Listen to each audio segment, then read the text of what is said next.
warahmatullahi wabarakatuh. Alhamdulillahirabbil alamin. Wassalatu wassalamu ala nabiyyina Mustafa Muhammadin wa ala alihi wa ashabihi ajma'in. Amma ba'd. Rabbi shrah li sadri wa yassir li amri wahlul 'uqdatam min lisani yafqahu qawli. Segala puji bagi Allah, kemudian salawat dan salam kepada Rasulullah, pada keluarga dan seluruh sahabat-sahabatnya. Bapak Ibu jemaah salat subuh yang Allah muliakan insyaallah, kita akan sambung tentang materi amalan yang ringan tapi berpahala besar di sisi Allah Subhanahu wa taala.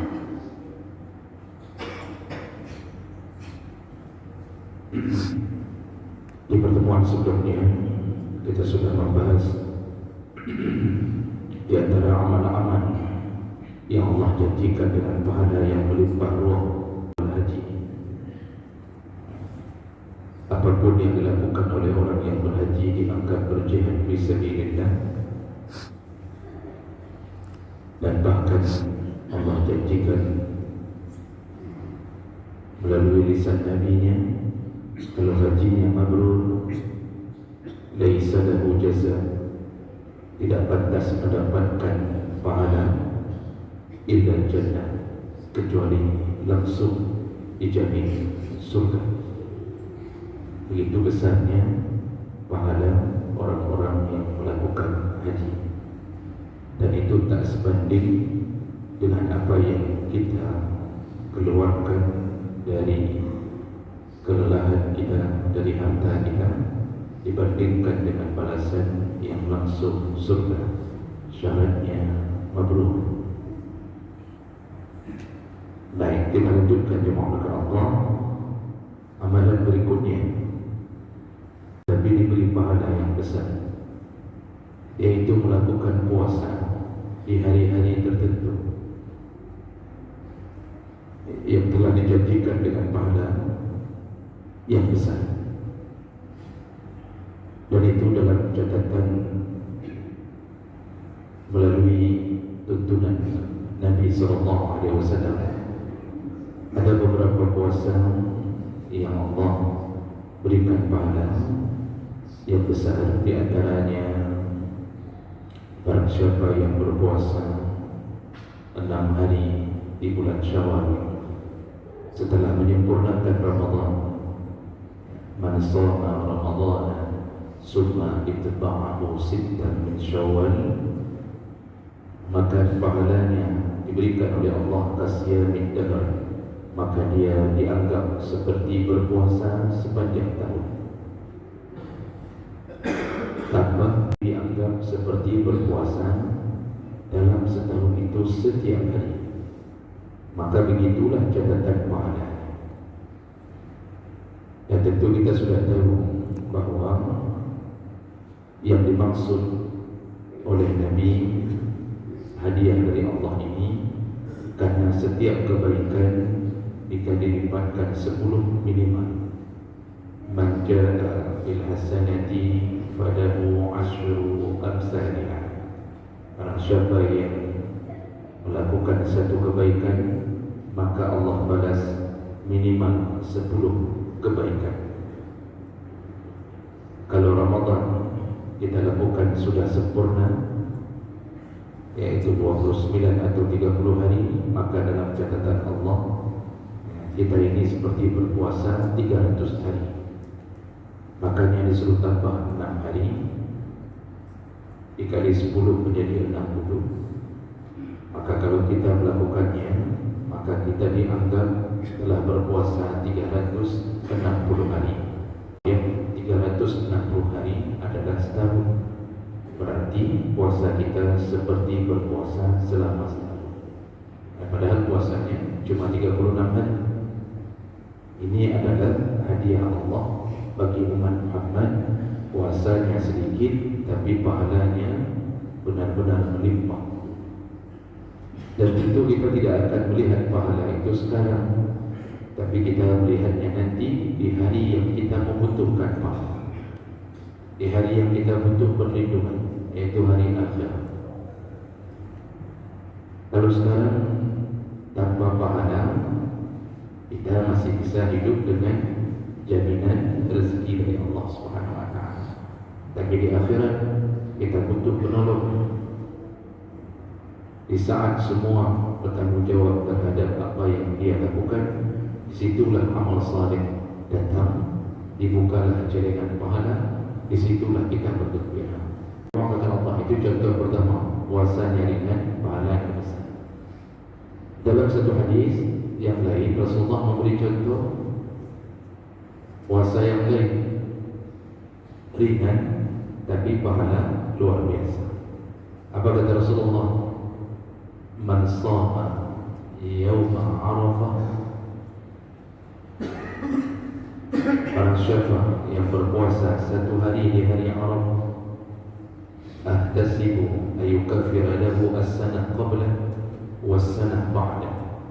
Barang siapa yang berpuasa sehari di hari Arafah, maka aku bermohon kepada Allah diampunkan dosa-dosa orang tersebut selama 2 tahun ke belakang.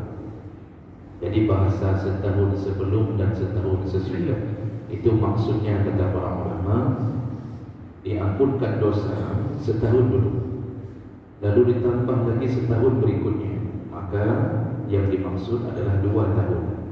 Oleh Nabi SAW mengatakan, dan barang siapa yang berpuasa Ashura, barang siapa yang berpuasa Ashura, yaitu 10 Muharram, maka diampunkan dosa setahun sebelumnya. Jadi kalau Arafah 2 tahun, yang puasa 10 Muharram itu diampunkan setahun. Bayangkan jemaah Allah, puasanya cuma 13 jam. Itu pun kita tidaklah terlalu lelah, karena tetap kita akan melakukan sahur.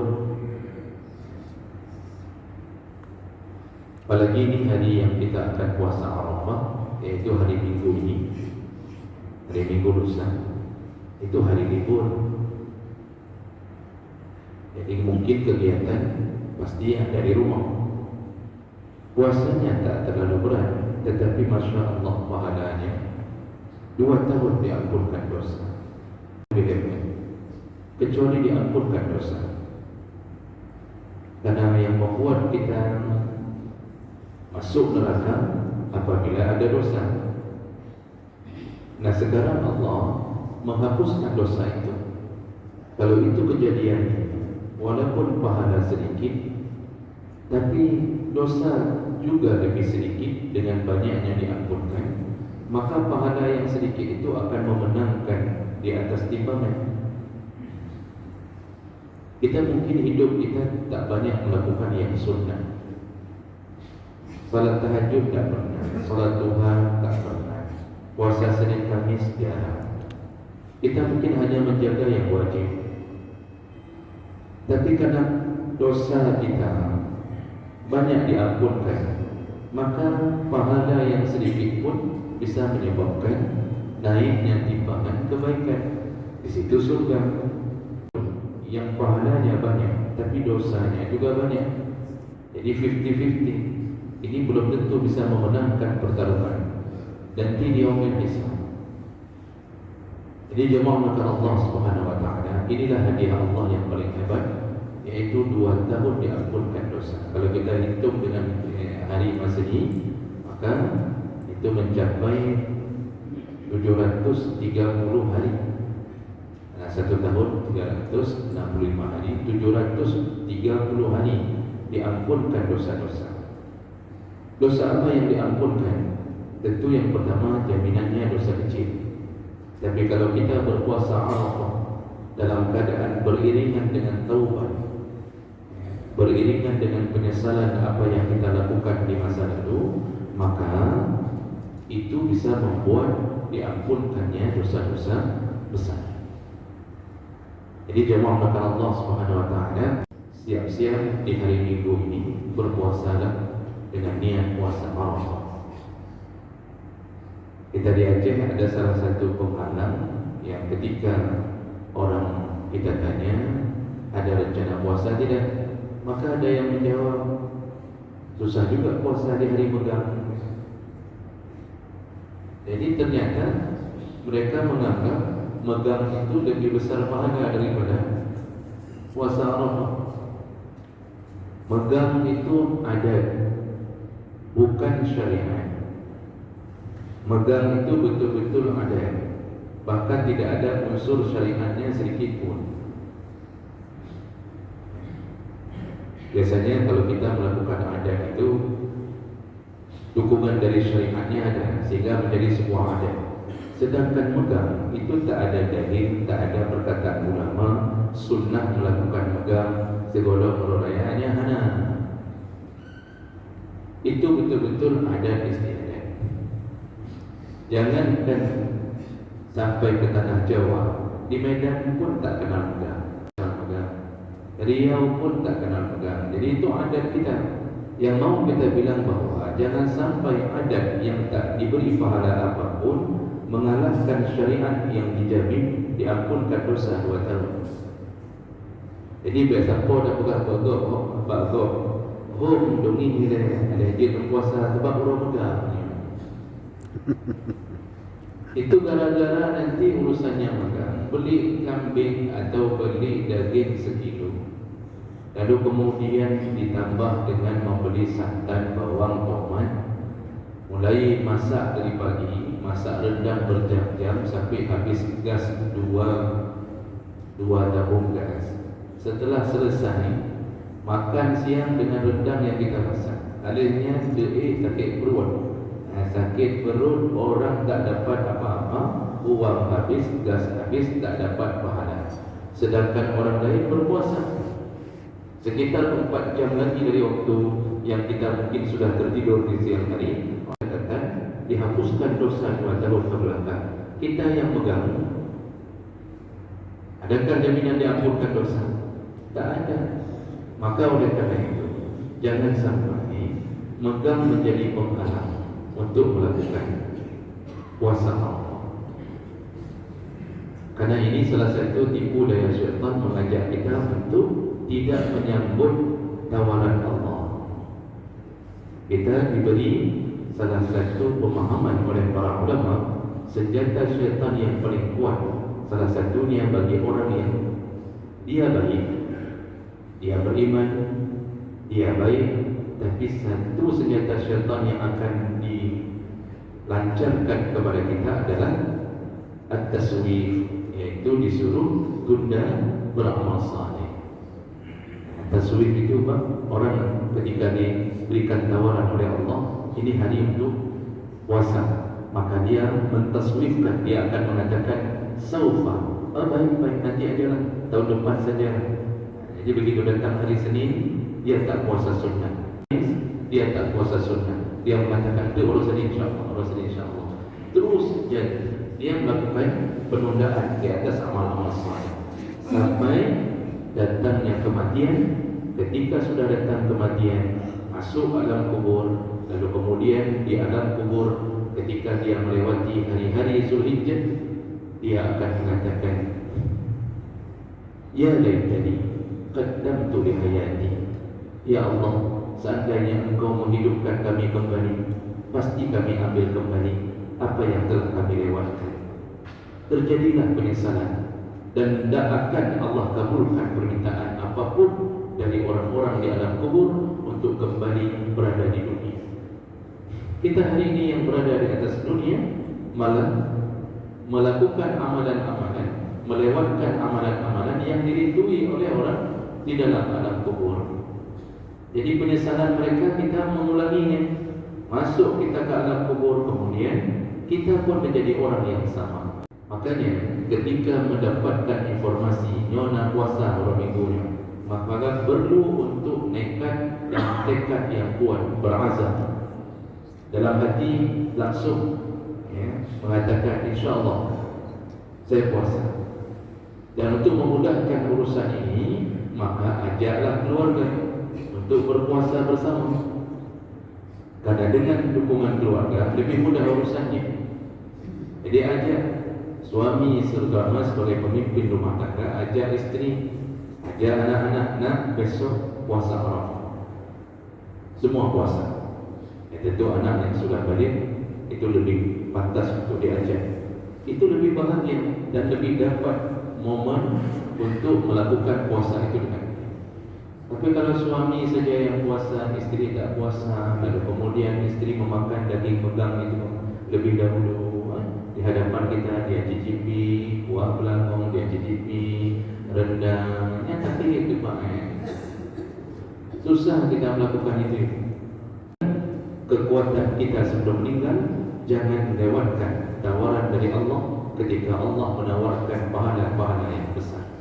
Memang hari ini kita tak melihat pahala, tapi nanti kita benar-benar membutuhkan pahala, benar-benar membutuhkan pahala. Nah, jemaah, kemudian hari ini selalu berulang-ulang setiap tahun. Ketika sudah datang hari-hari penentuan untuk melakukan Idul Adha, Idul Fitri juga begitu, berefek pada puasa Arafah, maka timbullah pertanyaan yang dibicarakan oleh banyak orang. Bagaimana kita puasa Arafah? Apakah wajib sama dengan hari wukuf di Arafah? Ini Arab Saudi. Kalau kita hari raya hari Senin, mereka itu hari rayanya nanti hari Minggu. Berarti mereka Arafahnya, wukuf di Arafahnya hari Sabtu. Sedangkan kita hari Arafah berdasarkan penanggalan Zulhijjah kita Minggu. Otomatis kita berbeda hari puasa dengan kejadian wukuf di Arafah. Maka pertanyaannya, apakah wajib kita berpuasa Arafah mengikuti hari wukuf di Arafah? Dan ini sudah pasti beda dengan Arab Saudi. Masalahnya kenapa yang kita bicarakan Arab Saudi? Karena di negara itu terjadinya wukuf dengan pelaksanaan haji. Nah, jemaah Allah Subhanahu wa taala, ini yang selalu membuat pertikaian di grup-grup WA. Jadi yang satu orang melemparkan pernyataan wajib seperti wukuf di Arafah, yang lain mengatakan tak wajib. Maka perlu sedikit kita membuka wawasan kita agar kita tak mudah menyalah-nyalahkan, membid'ahkan, tak mudah mengkafir-kafirkan, mengharam-haramkan amalan orang. Yang membaca semakin tinggi level ilmu kita, maka semakin luas pandangan kita di atas langit, di atas angin. Jadi kita masuk ke dalam pribadi yang berlapang dada seandainya kita faham apa yang terjadi. Maka jemaah Allah SWT, memang dalam pandangan ini masalah puasa Arafah apakah harus sama dengan wukuf di Arafah, itu ada perbedaan pendapat, itu wajar. Lajnah Daimah Saudi Arabia, yaitu kumpulan para ulama berfatwa atau muftinya di Arab Saudi, mereka memang berpandangan, sebahagiannya mengatakan bahwa hari wukuf di Arafah itulah hari untuk berpuasa Arafah. Begitu pandangan Lajnah Daimah, yaitu dewan untuk mengeluarkan fatwa. Tapi tidak semua ulama Arab Saudi berpandangan seperti itu. Pandangan kedua, yaitu tidak wajib sama antara hari Arafah di negara masing-masing dengan hari wukuf di Arafah. Tidak wajib sama. Malah sebahagiannya mengatakan kembalikan ke hari di negara masing-masing. Termasuklah yang mengatakan ini, yang paling masyhur ulama di Saudi itu adalah Syekh Al-Utsaimin. Beliau mengatakan tidak wajib sama antara hari Arafah dengan wukuf di Arafah, maka di setiap negara mengikuti penanggalan Zulhijjahnya masing-masing. Dan ini sebenarnya banyak ulama yang lebih memilih pandangan kedua ini, Pak. Yaitu tidak wajib sama. Tidak wajib kita mengikuti wukuf di Arafah untuk kita puasa Arafah. Apa pertimbangannya? Ada beberapa alasan. Yang pertama, Nabi SAW itu sudah lebih dahulu melakukan puasa Arafah dibandingkan adanya wukuf Arafah. Jadi dalam catatan sejarah juga berdasarkan dalil, Rasulullah SAW itu sudah mulai puasa sunnah Arafah dari 2 Hijriah. Tahun kedua Nabi di Madinah itu sudah mulai dianjurkan puasa sunnah Arafah.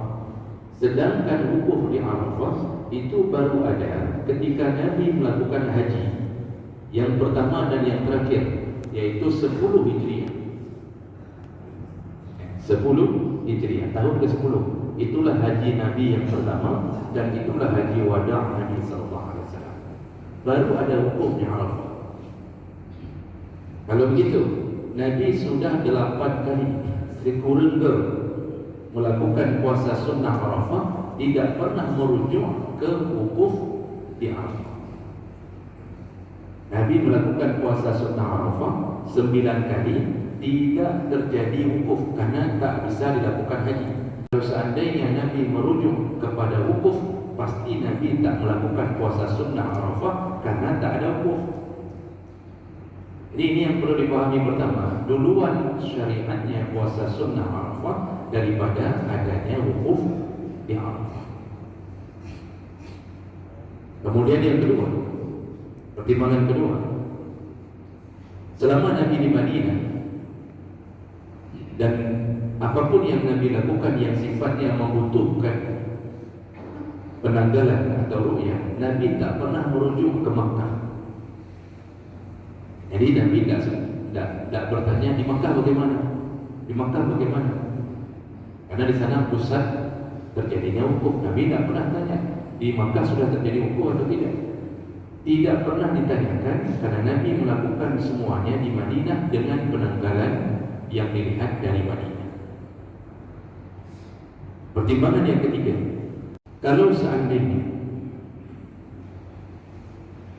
di masa Nabi SAW semua harus merujuk ke kota Makkah dalam urusan seperti ini, maka hal itu akan membuat kesulitan untuk menentukan hari di luar kota Makkah.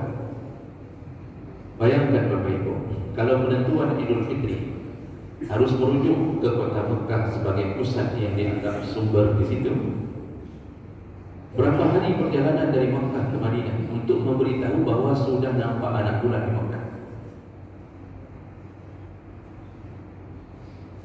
Kalau seandainya penanggalan Ramadan di Makkah terjadi besar hari Jumat, apakah langsung bisa memberitahu Madinah bahwa di sana sudah nampak anak bulan? Jangan kita alihkan kepada perkembangan teknologi kita hari ini.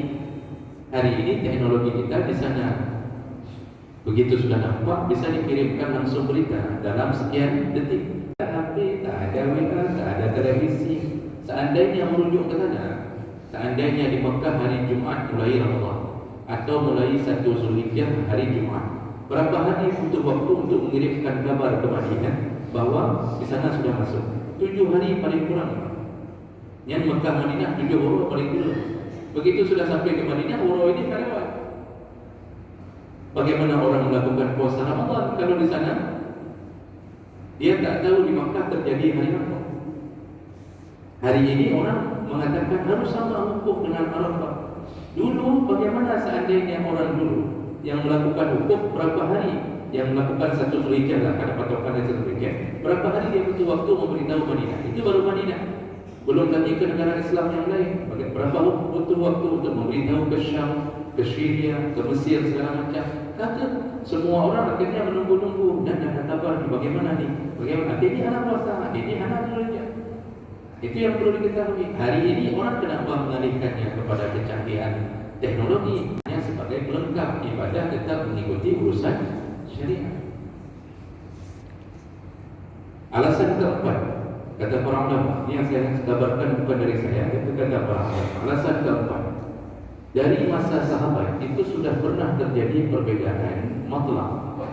Perbedaan matlaq yaitu hari keluarnya anak bulan. yaitu berdasarkan hadis dari Quraib, hadis sahih riwayat Muslim. Dia diutus oleh Abu Mufaddal. Mufaddal itu bekas mantan budak dari Ibnu Abbas, diutus ke Syam. Lalu ketika mau mendekati hari raya, itu dia balik ke Madinah. Lalu kemudian Ibnu Abbas bertemu dengannya, bertanya, di Syam sudah nampak anak bulan? Apa jawab Quraisy? Di sana sudah nampak anak bulan hari Jumat. Artinya sudah mulai waktunya untuk berbuka puasa terakhir. Kemudian Ibnu Abbas ditanya oleh Quraisy, kenapa tidak di Madinah bagaimana? Kata Ibnu Abbas, kami belum nampak, maka kami akan berpuasa 1 hari lagi.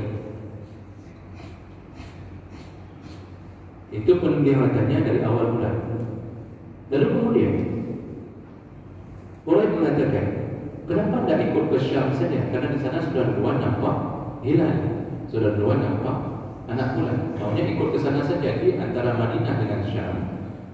Itu bisa dilakukan bersama, puasa bersama, hari raya bersama. Apa jawaban Ibnu Abbas dalam hadis Muslim itu? La, tidak begitu. Hakadza ma amarna Rasulullah. Tapi beginilah yang diajarkan oleh Rasulullah. Apa maksudnya beginilah? Ikuti penanggalan hilal di tempat masing-masing. Makanya Ibnu Abbas tidak mau mengikut Syam. Dan penduduk Madinah puasa dan berhari raya berbeda dengan hari yang ada di Syam, di Syria. Syam itu Syria. Dari dulu sudah pernah terjadi. Mengatakannya melihat bulan. Itu dari hadis Nabi, kata Rasulullah, "Idza ra'aitum hilala Dzulhijjah," kalau engkau sudah melihat hilal bulan Dzulhijjah.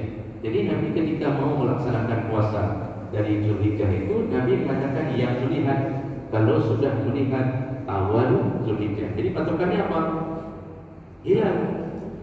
Berarti hilal itu di mana? Di negara masing-masing. Itulah yang diambil oleh jumhur ulama dengan konsep ikhtilaful matalih. Di mana engkau berada, disitulah engkau melakukan amalan yang berbentuk suruhan yang berpatokan pada hilal. Maka oleh karena itu jemaah mata Allah Subhanahu wa taala, jangan merasa gundah seakan-akan kita ini melakukan amalan yang salah. Indonesia, Malaysia, Brunei Darussalam telah menetapkan bahwa hilal itu nampak dari hari Sabtu 1 Zulhijjah, maka jatuh hari raya hari Senin, maka hari Minggu adalah hari Arafah. Dan yang terakhir, penamaan Arafah kebetulan sama antara hari Arafah dengan tempat kita wukuf. Disebut hari Arafah, itu kata para ulama yang pendapat yang paling masyhur yaitu hari Nabi Ibrahim mengetahui mimpinya. Setelah pasti mengetahui mimpi, baru besoknya 10 Zulhijjah dia menyembelih Ismail. Jadi disebut hari Nabi Ibrahim mengetahui mimpi. Sedangkan tempat wukuf Jabal Arafah, kalau kita bukan tafsir Ibnu Katsir, itu disebut dengan Jabal Arafah, itu banyak versi. Yang pertama mengatakan bahwa yaitu ketika Jibril mengajarkan Ibrahim untuk melakukan haji, Ibrahim diajak untuk melangkah ke Jabal Arafah atau Jabal Rahmah, ya. Itu Ibrahim mengatakan kalimat araftu, aku sudah tahu, maksudnya aku sudah bisa melakukan ritual ini, haji ini. Maka disebutlah dengan Jabal Arafah, yaitu Jabal ketika Ibrahim sudah mengetahui tata cara manasik haji. Itu yang pertama, ini dalam tafsir Ibnu Katsir. Itu ditambahkan, dinamakan dengan Jabal Arafah, yaitu Jabal di saat Adam dan Hawa saling mengetahui. Jadi kan terpisah semenjak diturunkan dari surga. Nah, bertemunya di sana. Nah, akhirnya dinamakan Jabal Arafah dalam versi sebagian ulama mengatakan karena Adam dan Hawa kembali berjumpa dan mengetahui di mana posisi Siti Hawa. Maka juga dinamakan dengan Jabal Rahmah. Itu gunung tempat pertemuan kasih sayang antara Adam dan Hawa. Pandangan ketiga dinamakan Jabal Arafah karena di waktu orang wukuf mereka Arafah, yaitu memperkenalkan diri kepada Allah, mengakui dosa-dosanya. Karena i'tarafu, i'tiraf itu artinya mengakui dosa-dosanya, memohon ampun. Dinamakanlah tempat itu tempat untuk mengakui dosa. bermohon kepada Allah agar diampunkan. Jadi itu pandangan-pandangan. Kebetulan hari Arafah itu bersamaan dengan pelaksanaan wukuf di Arafah, maka gundah kewajiban. Maka ada yang kadang-kadang maksakan ini dengan mengatakan bahawa hanasah so yang puasa Arafah baru minggu hanasah karena wukuf sudah dilakukan di hari Sabtu. Begitulah keadaan kita. Maka dengan mengetahui ini, berlapang dadalah, lakukanlah amal dengan yakin, tidak perlu merasa resah, dan insya Allah Allah terima amal kita. Yang jangan tak puasa hanya dengan yakin. Akhir tak buka puasa mana sih? Tupu mana bukan dia pun bukan. Kalau belum nak buka ujung-ujung ni hana puasa. Tuhan nak buka dia pun nanti punya. Kita cukupkan insya-Allah, mudah-mudahan ini bermanfaat. Kita tutup dengan kafarah majlis. Subhanallah wa bihamdik, asyhadu an la ilaha illa anta, astaghfiruka wa atubu ilaik. Wassalamualaikum warahmatullahi wabarakatuh. Alhamdulillah, terima kasih kepada Yang Mulia. Mudah-mudahan yang disampaikan oleh guru kita bisa kita amalkan.